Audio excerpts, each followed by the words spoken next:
I shall now review The Foreigner Group by Carolus Loefruus. Previously, we have reviewed books by Professor Dutton, Mr. David Irving, and Mr. Oliver Perrin. I reviewed them using a number of metrics, and I apply them here. Books are for reading, so does the book invite me to read. In terms of size, the book is about 330 pages long. It is slightly too big and too heavy to comfortably read one-handed, I find.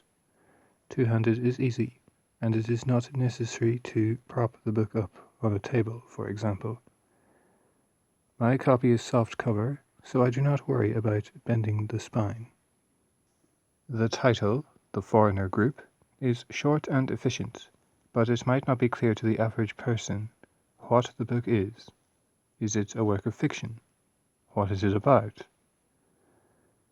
The title might not jump off the shelf if you only saw the spine. Perhaps the word Ukraine or Azov should have been in the title too.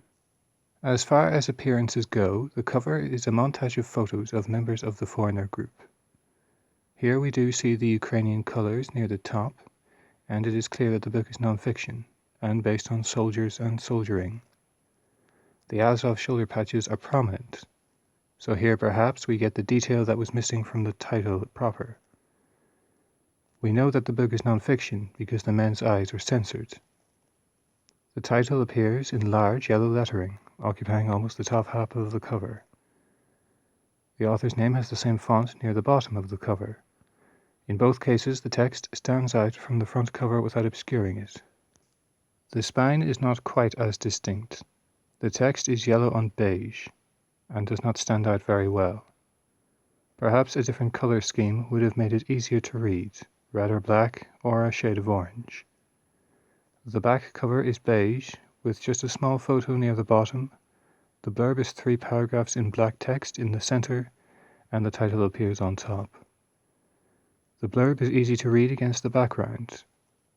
The blurb is also a little longer than it needed to be, I think. It spends a few words making the case for the book, which is lacking a little confidence. The book makes its case simply by existing, so the blurb can take the book's case for granted, yet it does not. The title appears on the back in yellow on beige. Again, perhaps a different color scheme would have been beneficial. Once we get past the cover and the appearance, what is the book like on the inside? What kind of language is used? The language is very easy to read. It is not stilted or technical. A layman and civilian alike could read it and understand it. Some exotic things are explained as they appear. For example, a certain kind of Russian siege mortar or a certain type of armored vehicle. At the same time, there is no waffle. The 330 pages are full of events, and the pace is quite quick. The sentences are plain and simple, but also precise in their meaning.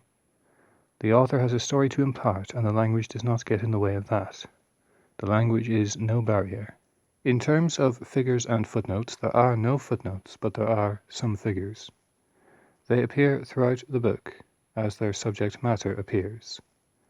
An armored bin lorry is introduced in the text, so that is when its photo appears. The men billet in a house, so we get a photo of the house. This is a generous approach as opposed to, for example, David Irving books where all the photos are bunched together, sometimes hundreds of pages away from the context attached to them. The photos in the Foreigner Group are black and white and of slightly lower quality than the originals in color, but they are still perfectly legible. They are meant to assist with telling the story, and they do. In terms of style, the book is written in an autobiographical and chronological style.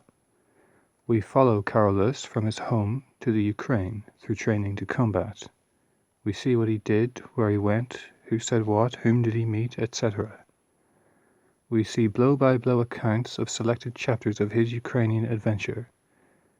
At the beginning, there is a break in chronology to foreshadow later events, and there are 1 or 2 departures from Carolus's perspective, where we briefly see how some of the others got on. These serve to get the reader invested and curious, and also to clarify certain events. In general, we get a comprehensible story with events occurring in sequence, such that the reader can follow them. We move from event to event at a snappy pace, neither dawdling nor rushing. The pace remains consistent at all times, with no jarring shifts in pace.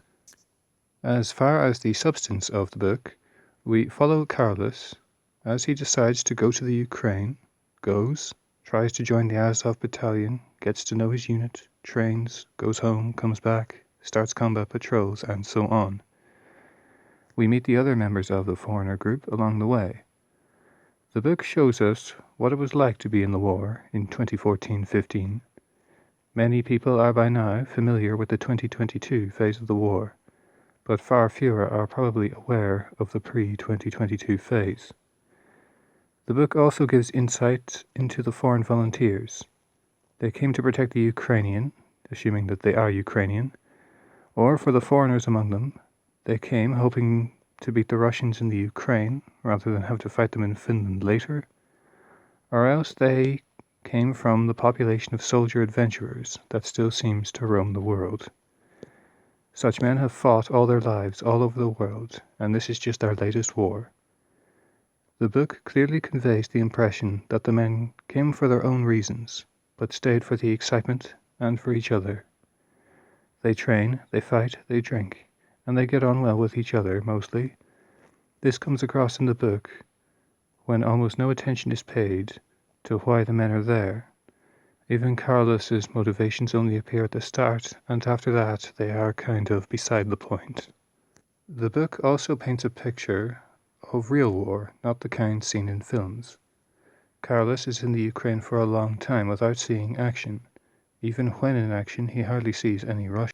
The food is bad, it is very cold, it is hard to get to sleep, there are not enough small arms or armored vehicles. Ukrainian soldiers get drunk and shoot at the Azov men. Carolus and his men are endlessly moved into battle and then back to base and then back again. A battle rages in one part of a town and not at all down by the beach. It is a war, and the soldiers are experienced and competent, and yet it can be a shambles too. This comes across well.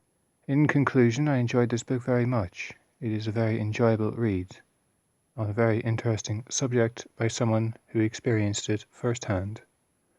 The book does not try to be anything other than what it is. It is an honest book, and I am glad that it was published.